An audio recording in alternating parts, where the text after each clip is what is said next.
お前は本物の光月として生き、そして誰にも気づかれることなく光月として死ね。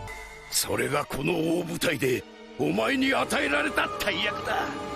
Bom dia, boa tarde, boa noite, eu sou o Totti, sejam bem-vindos ao Totti Rádio. No História com One Piece de hoje vamos falar de Wano, o flashback do traidor e a linguagem do cinema. Lembrando que o meu objetivo com esse canal é trazer conteúdo original e pertinente que relacione história com obras do entretenimento. No caso de hoje, com One Piece. Assim, não pretendo fazer reviews e análise de capítulos semanais, pois já tem vários canais que fazem isso e de forma muito bem produzida. Porém, entretanto, todavia, neste vídeo quero falar com vocês do último episódio, pois aconteceu uma coisa que me chamou muita atenção e queria compartilhar com vocês. Fiquem avisados que nesse vídeo terão alguns spoilers sobre o flashback de Oden. E no minuto que está aqui embaixo terão spoilers de quem é o traidor. Mas fiquem tranquilos, pois na descrição estão a divisão dos capítulos para você não pegar nenhum spoiler, beleza? Lembrando, caso goste do conteúdo, peço que curtam o vídeo, se inscrevam e compartilhem nosso vídeo nos grupos que vocês possuem.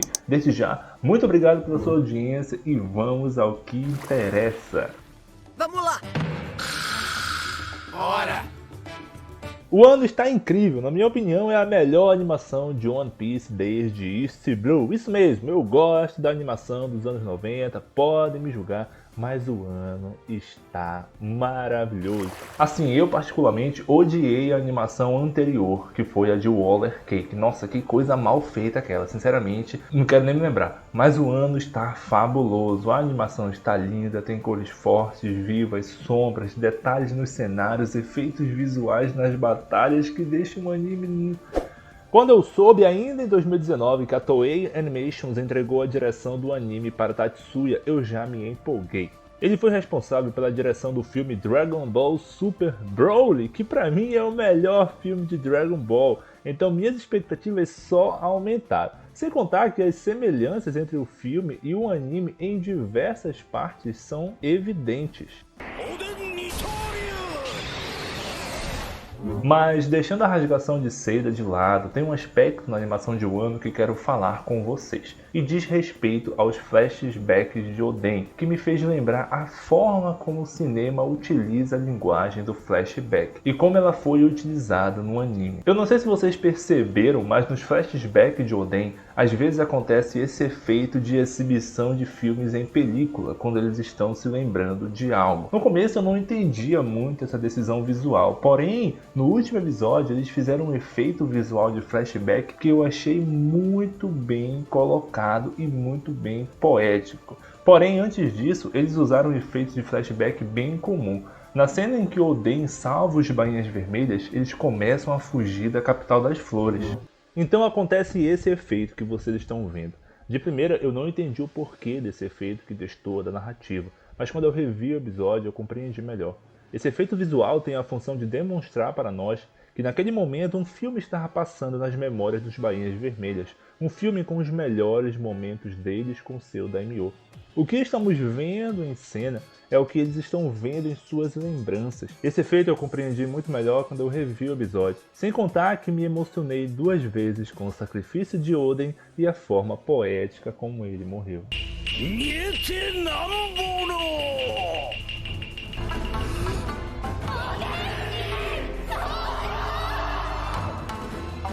Mas antes de eu falar sobre o efeito do último episódio, que é a análise desse vídeo, deixa eu explicar como a linguagem do flashback é usada no cinema. Para quem não sabe, o cinema, o audiovisual em si, é uma linguagem, ou seja, ele passa emoção e mensagem através de técnicas. Se o personagem está triste, geralmente está chovendo, para simbolizar a tristeza. Se o personagem está chocado ou com medo, você faz cenas com enquadramentos mais próximos, para você também sentir o mesmo. Tudo isso é uma linguagem e tem que ser usado da maneira certa para não estragar a experiência de assistir uma obra. É interessante, pois a gente já está tão acostumado a ver filmes e animes e séries que essas técnicas e linguagens cinematográficas já estão assimiladas em nosso cérebro. Um exemplo são quando os raccords acontecem. Nessas cenas a gente consegue entender que o personagem saiu do ponto A para o ponto B e que só houve uma troca de ângulo de visão. Para nós isso já é natural, mas nem sempre foi assim. Pois antigamente os filmes tinham planos mais longos, sem cortes, pois os espectadores não compreendiam essa troca de ângulo de visão. Porém, hoje em dia, a partir da década de 20, isso se torna corriqueiro no cinema. Mas se os espectadores não entendiam os raccords, que são simples, como entenderiam os flashbacks? Como demonstrar essa passagem de tempo sem quebrar o ritmo da narrativa e que o espectador entenda que aquela cena se passa em outro local e em outro tempo? Primeiro, vamos entender o que é o flashback. Basicamente, é um recuo temporal para relatar acontecimentos anteriores ao curso do presente da narrativa. Isso é recorrente em obras visuais, filmes, animes e séries. Porém, a gente já entende a linguagem cinematográfica a ponto de saber que quando esse efeito ocorre, geralmente se refere a uma lembrança fora do presente da narrativa, que tem a função básica de trazer alguma informação do passado para o espectador, dar base para a motivação do personagem em cena ou relembrar que já aconteceu na obra, entre outras funções. A propósito, eu já pedi para vocês darem like e se inscreverem nesse vídeo. Lembrando, caso gostem do conteúdo, peço que curtam o vídeo, se inscrevam e compartilhem nosso vídeo nos grupos que vocês possuem. Desde já, muito obrigado pela sua audiência e vamos ao que... Já me lembrei aqui. Existem várias maneiras de se fazer isso no cinema e nos filmes, às vezes de forma muito bem feita, como nessa cena do filme Titanic. Percebam que a protagonista Rose está em sua cama, deitada, dormindo, e a câmera começa a passear pelas suas fotos jovens. Aí a gente terá esse efeito de sobreposição de imagem, para demonstrar algo onírico. E a música que toca ao fundo é bem introspectiva. Lembrando que o filme Titanic todo se passa no flashback da protagonista Rose. E agora a câmera ela se aproxima dela dormindo e percebemos um efeito como se estivéssemos entrando em seu sonho ou mesmo em sua memória. Bem devagar em câmera lenta. Aos poucos o Titanic vai aparecendo no fundo do mar. E olhem esse efeito.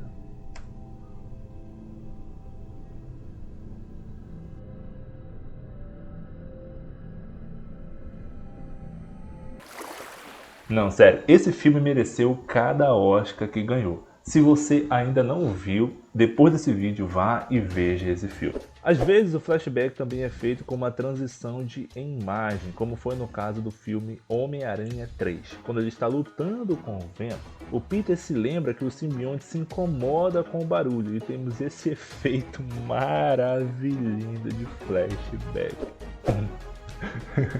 Nossa, esse efeito é bem tosquinho, viu?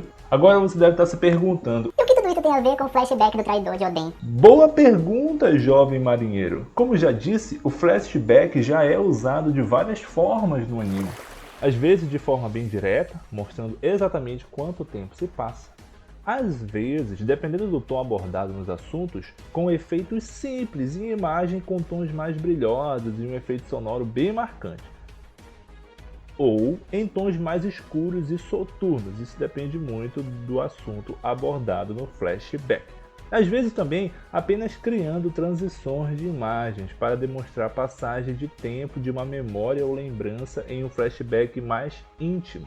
Porém, o interessante é que eles usaram nos flashbacks de Oden esse tipo de efeito em película, quase como uma metáfora de que o que estávamos vendo é uma obra de qualidade semelhante a um filme. Sério mesmo, o flashback de Oden é uma obra cinematográfica completa. E falando em filmes, eu amei a forma como eles colocaram um flashback bem específico. Em uma conversa entre Kaido e Orochi, fica comprovado que existe mesmo um traidor entre os Bainhas Vermelhas. Orochi explica a motivação desse traidor contando sua história.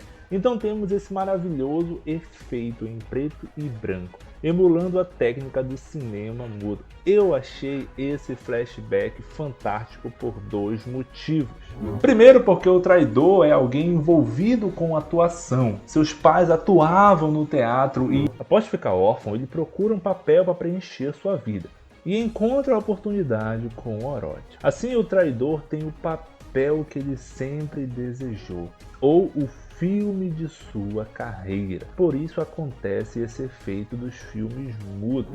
O segundo motivo é que eles não colocaram a voz do traidor no flashback. Assim a gente não sabe quem ele é pela dublagem, e também demonstra que até aquele momento específico ele era um personagem sem voz na trama, sem importância. E só ganha voz, cores e vida ao atuar como ator no palco montado pelo Orochi. Aí, tripulação, seguinte, agora eu vou dar spoiler de quem é o traidor. Então, se você não quer ouvir, pode pular para os minutos que estão aparecendo aqui embaixo. Analisando melhor esse flashback, em específico, fica muito mais interessante o fato dele ser em preto e branco e sem voz. Primeiro porque a Akuma no Mi do Kanjuro, que é o traidor, é criar pinturas. Ou seja, ele dá cor, vida e propósito às suas criaturas. Assim como o Orochi fez com ele. Deu uma nova vida para Kanjuro, pois antes de Kanjuro conhecer o Orochi, ele não era ninguém. Não tinha vida, nem cor, nem propósito. Também é legal como colocaram suas falas escritas, pois como disse, o Kanjuro tinha o sonho de encenar, ser ator e encontrar um lugar para morrer. E com Orochi ele ganha essa chance de representar o papel que ele sempre quis. Quando Orochi encontra Kanjuro, ele lhe deu voz, ele lhe deu cor, e deu propósito no palco da vida. Então é isso, espero que tenham gostado do conteúdo, das análises e das infos sobre linguagem cinematográfica e One Piece. Se quiserem, a gente continua a conversa nos comentários ou nas minhas redes sociais. Vão lá no Twitter, tá rolando uma votação para escolher o próximo tema do vídeo da semana que vem. Muito obrigado por tudo, vamos nos encontrar outra vez e valeu!